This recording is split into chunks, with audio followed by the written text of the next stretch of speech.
वो कभी सुखी नहीं हो सकती। भूले बाकी कि बड़ो पैसा वाला मिल गया मुझे तो, हैं? अरे पैसा वाला तो वो भी था जो अभी कुछ दिन पहले मरा है, सहारा का मालिक, सहारा का सुब्रत राय, ऐसा कुछ नाम था उसका। सहारा का मालिक था। परीक्षित जी जब मरा न, लाश 3 दिन धरी रही, सड़त रही। औलाद विदेश में थी। यहाँ के लोगों ने बड़ी प्रार्थना करी, तेरा बाप मर गया भैया, हमारे यहाँ भारत में कम से कम मुँह में मुखाग्नि तो दे जा, फूंक तो जा। तो जीते जी तो तेन सेवा नहीं करी, लेकिन मरवे पे तो आजा, तू उसकी प्रॉपर्टी का मालिक बनेगा। मना कर दिया उसने। तुम कहूँ फूंको, चाहे बराओ, चाहे डारो, चाहे कहूँ डाल दो, कुत्तन डाल दो, हम आने वाले नहीं है। तो पैसा वाला तो बहु है तो भैया।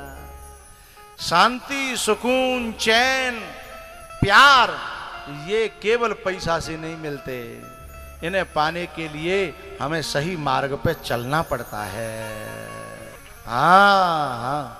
हाँ गए नहीं थे फिर भाई एक बात बताओ, जो व्यक्ति जो बच्ची अपने मार्ग को छोड़ करके जाएगी, बात संग को निभाओ, फिर वो लौट करके जब मार पत्ते है ना, चूंकि एक बात ध्यान रखना, शादी से पहले लड़के का भी ऊपर से व्यवहार अलग होता है और लड़की का भी। लड़की तो सोचते एक बार जाते पक्को है जाए ना, फिर देखूंगी जाए। इधर वो भी जो है नकली चेहरा पहने रहता है, वो भी कहता है एक बार ने पक्को है जाए, फिर जाए देखूंगा, हैं? तो दोनों सहन कर रहे होते हैं और जादना लिखा पड़ी पक्की भाई, हैं? बादना के बाद फिर ओरिजिनल रूप में दोनों आते हैं, तब दोनों कहते हैं मोह नाय पति को तू ऐसी है, और वो जो कहते हैं मोह का पति तू ऐसा नहीं करेगा, हैं? ये तो भैया दूर के ढोल सुहावने होते हैं। तो सूर्पनखा वे हैं जो अपने भैया की, अपनी माँ की, अपने बाप की इज्जत को न देखे, हैं? वो सीता नहीं है, अनुसुईया नहीं है, कौशल्या नहीं है, हैं? उसे अपने भैया से भैया कहने का अधिकार नहीं है, पापा से पापा कहने का अधिकार नहीं है, माँ से माँ कहने का अधिकार नहीं है उसे। कभी कभी ऐसे कांड करने के बाद में भी फिर फोन पर जब बात करेंगे अपने घर वालों से, मम्मी से मम्मी कहेंगी, अरे तेरे मुंह में कीना ना पड़ रहे, अब तू अपनी जा मम्मी ते मम्मी कह रही है जा नरक में ढकेल के चली गई थी। माँ बाप तो दयालु होते हैं, फिर भी ऐसी लड़कियों को बुला लेते हैं और उसका साथ भी देते हैं, लेकिन कम से कम उसको तो सोचना चाहिए कि मैंने क्या किया था और आज मैं क्या कर रही हूं। तो सूर्पनखा वो है जो खुद की नाक कटावे और परिवार की नार कटावे। रावण को क्या कर दो, सूपड़ा। राम जी ने युद्ध के द्वारा पूरी लंका का विध्वंस किया और सीता जी को लेकर के आए हैं लौट करके अयोध्या में, वहां राज तिलक हुआ। ये सूर्यवंश की संक्षेपेण चर्चा मैंने आपको सुनाई। उसके बाद चंद्रवंश की चर्चा में मैं सभी राजाओं को, महाराजाओं को प्रणाम करता हूं, नमन करता हूं और पहुंचता हूं मथुरा में। वसुदेव जी महाराज और देवकी का शुभ विवाह, शुभ लगन, शुभ मुहूर्त में कंस ने बड़े धूमधाम से किया। कंस की खास बहन नहीं थी देवकी, चचेरी बहन थी, लेकिन फिर भी लोगों के वोट पाने के लिए उसने जो है ये दिखावा किया कि देखो मेरा व्यवहार है, मैं कितना अच्छा कर रहा हूं। लेकिन आकाशवाणी हो गई, अस्यास्त्वाष्टमो गर्भो हंतायाम बहसे बुधः। ए कंस अज्ञानी, तू जितना प्यार से इसे लेके जा रहा है ना, इसका 8वां गर्भ तेरा काल होगा। इतने में तो देवकी के बार पकड़ के और नार काटने की कोशिश कर रहा था। वसुदेव जी ने हाथ पकड़ लिया, भैया मुंह पे विश्वास होए तो मैं विश्वास कर, 8 के 8 पुत्रों को मैं तुम्हें समर्पित कर दूंगा, फिर चाहे तुम मारियो चाहे छोड़ियो। बोले ठीक है चलो, जेल में डाल दिए। 6 पुत्रों को मार डाला। 7वें पे बलदाऊ भैया योग माया के द्वारा रोहिणी के गर्भ में से प्रकट भये और 8वें नंबर पर भादों को महीना, अष्टमी, बोलो तारीख कई है? कोई माई का लाल तारीख नहीं बता सकता मुझे। पूछो क्यों? क्योंकि ये कथा 5,500 वर्ष पहले की है और तारीख है अभी 2000 वर्ष पहले शुरू हुई है, इसलिए उस समय तारीख चलती नहीं थी। है? ये सनातन धर्म बहुत पुराना है, बहुत पुराना। तो तारीख थी ही नहीं, अष्टमी तिथि, और रात के 12 बजे भगवान प्रकट भये और भगवान को वसुदेव लेकर के पहुंचाते हैं गोकुल में। वहां से योग माया को वापस ले आए। अब जब भगवान ने देखा कि मेरे आने पर भी सब सो रहे हैं, मेरे आने का फायदा क्या हुआ, फिर भगवान ने रोना प्रारंभ किया। और रोने की आवाज से नंद बाबा की बहन थी सुनंदा, वो दौड़ी दौड़ी चली। पहले ऐसा नियम था कि जब बालक होनहार होता था तो माता अपनी उसको नंद को बुला लेती थी। नंद कौन होती है? पति की, बोलो बोलो, पति की बहन। तो हमारी माताएं पहले अपने पति की बहन को बुलाती थीं पहले। अब की बात ना कर रहे भाई, अब जमाना बदल गया। बुलाती तो बहन को ही है, अंतर इतना पति को काट देती बीच में से। किसको बुलाती है? अपनी बहन को। इसमें थोड़ा सा हाथ एक माताजी बता रही थी, बोले हमारी गलती नहीं है, लल्लू के पापा की भी गलती है। मैंने कहा क्यों? बोले मेरी बहन के आने की बात हो जाए तो वो भी बड़े खुश हो जाते हैं, तो फिर मैं क्यों ना बुलाऊं, हैं? वो भी खुश हो जाते हैं। तो फिर मियां बीवी राजी, क्या करेगा काजी। इसलिए वो परंपरा पलट गई, पति की बहन बंद हो गई और अपनी बहन चालू हो गई। तो नंद बाबा की बहन थी सुनंदा, दौड़ी दौड़ी आई और आकर के जैसे दर्शन किया एकदम खुशी के मारे उछल पड़ी, है गो है गो है गो है गो है गो है गो है गो। जोर से बजाओ।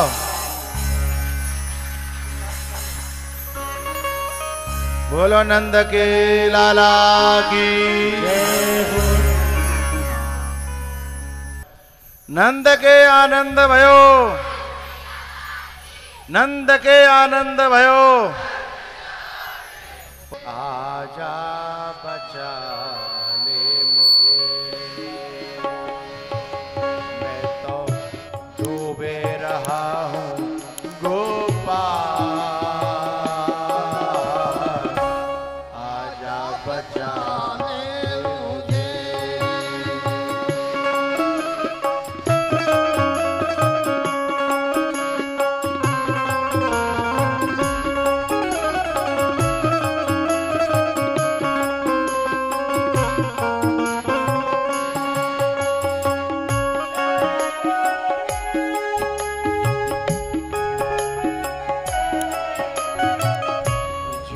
जिनको समझा था अपना,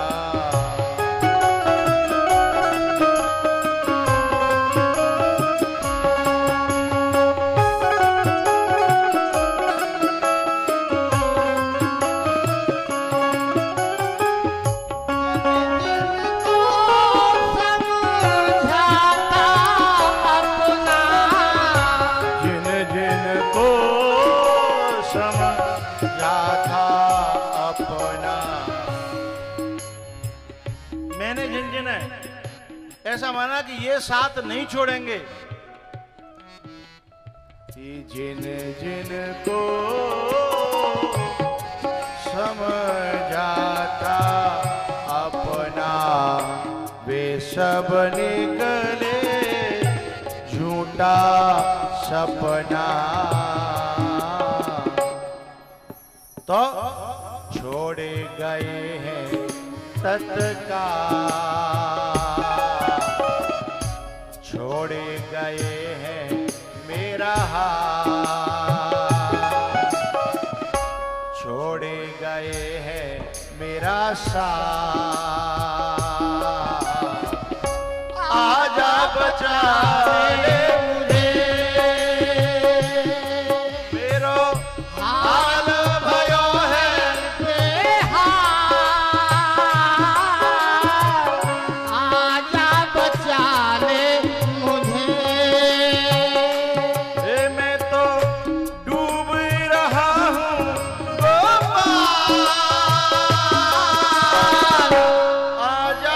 बचा ले मुझे।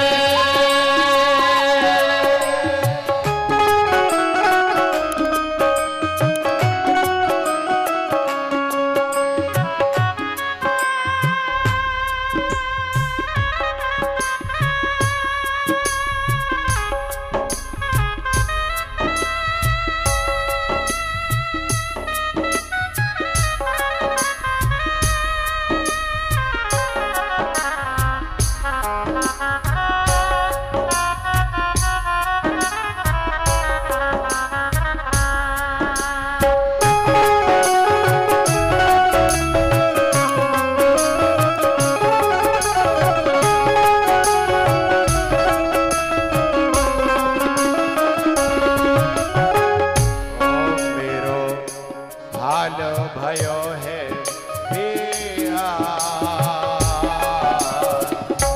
आजा बचा ले मुझे।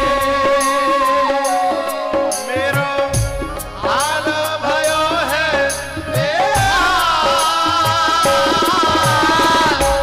आजा बचा ले मुझे।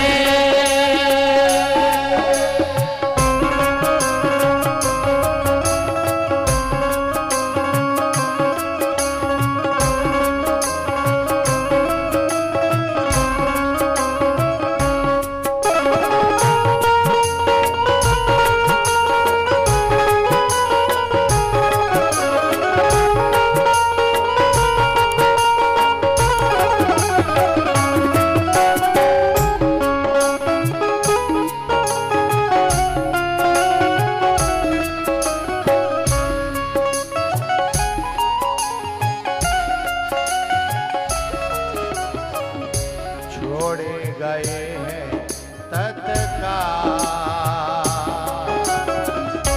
छोड़े गए हैं मेरा साथ, आजा बचा ले मुझे। ये तो छोड़ ही गए हैं तत्काल, आजा बचा ले मुझे।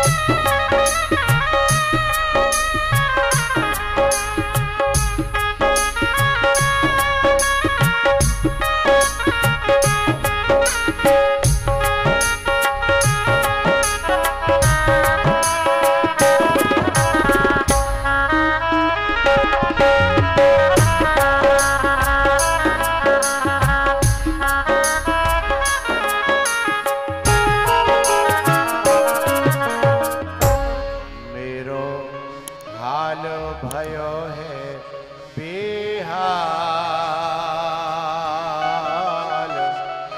आजा बचा ले मुझे। मैं तो डूब रहा हूँ गोपाल, आजा बचा ले मुझे।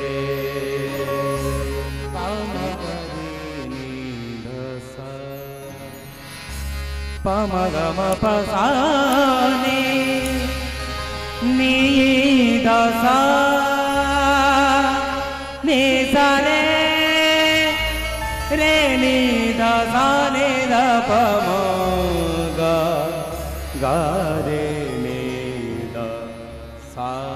मेरो हाल भयो है बेहाल, आजा बचा ले मुझे। मैं तो डूबे रहा हूँ गोपाल, आजा बचा ले मुझे। राम राम रटते रहो जब लग घट में प्राण, और कबहू तो दीन दयाल के भनक पड़ेगी। जब इस गज की हृदय की पुकार भगवान तक पहुंचती है, भगवान इतनी तेज दौड़े हैं, हाथी कह धाये प्रभु। लक्ष्मी जी ने पूछा कहां भाग रहे हो, तो कहना चाहते थे हाथी को बचाने के लिए। तो हा उचर्यो निज धाम में और थी हाथी के पास।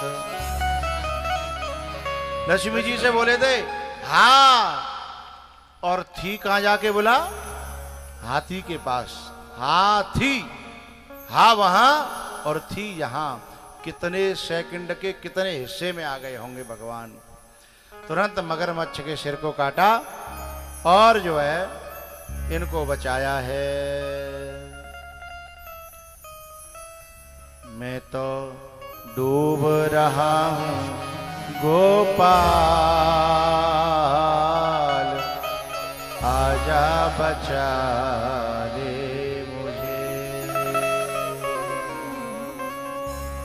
इसके बाद भैया 9वें स्कंद में सूर्यवंश की चर्चा है, जिसमें बड़े बड़े प्रतापी राजा हुए हैं। अम्बरीश, मानधाता, सगर, अंशुमान, दिलीप, भगीरथ, खड़बांग, दीर्घबाहु, रघु, अज, अज के दशरथ, दशरथ जी के राम, राम जी महाराज का जन्म हुआ, पढ़ने गए, लौट के आए, सीधे विश्वामित्र जी लेके जनकपुर गए और जनकपुर में राम जी को एगो ब्याह। लौट के आए, कछुदना ठीक ठाक रहे, तब तक के की बुद्धि खराब कर दी मंत्रा ने, और बाने मांग लो 14 वर्ष को वनवास। भगवान जी वनवास गए चित्रकूट में। भरत जी महाराज खड़ाऊ लेके आए चित्रकूट से। कहां धरे के लाए, बुग्गी पे, ट्रैक्टर पे, हाँ, शीश पे खड़ाऊ है, और अखियों में पानी। राम भक्त ले चला रे राम की निशानी, हाँ, राम भक्त ले चला रे राम की निशानी। भैया उसके बाद में चित्रकूट पे 12 साल के करीब रहे। वहां जयंत ने खटपट करी तो वहां से पहुंचे पंचवटी, और वहां आ गई बड़े बड़े नाखून रखाने वाली सूपनखा। इस शब्द में अर्थ छुपा हुआ है। सूप जैसे हैं नख, नख माने बोलो करो भैया, नाखून, नख। सूप जैसे हैं लंबे लंबे नाखून जिसके, उसे कहते हैं सूप नखा। है भगवान करे यहाँ कोई नहीं होए, और होए तो हम बातें कह रहे हैं वो सूप नखा है। आओ और काट लियो, कोई दिक्कत हो तो। पता है कभी कभी ये बच्चियां सूपनखा जैसे शौक करती हैं, नाखून बड़े बड़े रखा लेंगी, फिर बिनते काम ना करती, नहीं टूट जाएंगे, बड़ी मेहनत से तो पाले हैं, जैसे कोई भैंस पार रागी होए, हैं पाले, यदि वे टूट जाएंगे तो बड़ी दिक्कत होगी। इसलिए उस हाथ से काम नहीं करती हैं। फिर भाई बड़ी बचा के रखेंगी, ढक के रखेंगी, फिर बिना की सेवा करेंगी दिन और रात, हैं। अब वो कछू ने दबका ले हैं, जिन्हें कहने के बढ़ रहे हैं, बिने हाथ भीतर कर रहे हैं, बिने पालेंगी, बड़े करेंगी। तो ये भारत की बच्चियों का काम नहीं है, ये तो उन लड़कियों के काम है जो रावण की बहन है, कुंभकर्ण की बहन है। तो मैं अब ये तो नहीं कहूंगा कि उनके भाइयों को क्यों बुरा कहूं। भैया कोई नहीं कहता कि मेरी बहन बिगड़ जाए, हैं। भैया तो बेचारा खूब डांटतो है, फटकात तो है, पर वो मानती ना है। पता ना कौन से कहाँ से जन का खा के आई है वे मानती ना, न भैया की माने न बाप की माने। और मैयो तो बिल्कुल सेटती ना है। मैयो की तो मैयो तो जो रागते हैं कि जैसे कोई हत्या के जाने ना हते हैं, लेकिन फिर भी माँ बेचारी कोशिश करेगी, बेटा ऐसे मत रहवे, ऐसे मत बोलो करे, ऐसे मत बात करे, ऐसी जगह मत जा। पर बाके कान पे जूं नहीं रहेंगी है, समझ लो वो भारत की बच्ची नहीं है, वो कहूँ न कहूँ सूपनखा के हवा में उड़ के सूपनखा को वापे पछायो पर गए। जो भारत की बेटियां होती हैं ना, वे तो माँ की परछाई होती हैं। बस माँ ने इशारा किया और मान गई, कहा भी नहीं, हमारे देश में बच्चियां तो छोड़ो, हमारे देश में तो पशु भी अपने मालिक का इशारा मानते थे। एक दिन गाया था ना मैंने, रण बीच चौकड़ी भर भर कर चेतक बन गया, निराला था राणा प्रताप के घोड़े से पड़ गया हवा, गिरता न कभी चेतक तन पर, राणा प्रताप का कोड़ा था। अब मुझे सब में एक बात कहनी है, क्या? राणा की पुतली फिरी नहीं तब तक हाँ चेतक मुड़ जाता था। बताओ, बुन छोरीनते तो वो घोड़ा बढ़िया, वो पशु बढ़िया जो अपने मालिक के इशारे पर अपनी दिशा बदल देता है। और ये तो मैयो कह कह के मत जाए, अरे साहब मजा ले, हैं? बाप कह कह के मत जाए,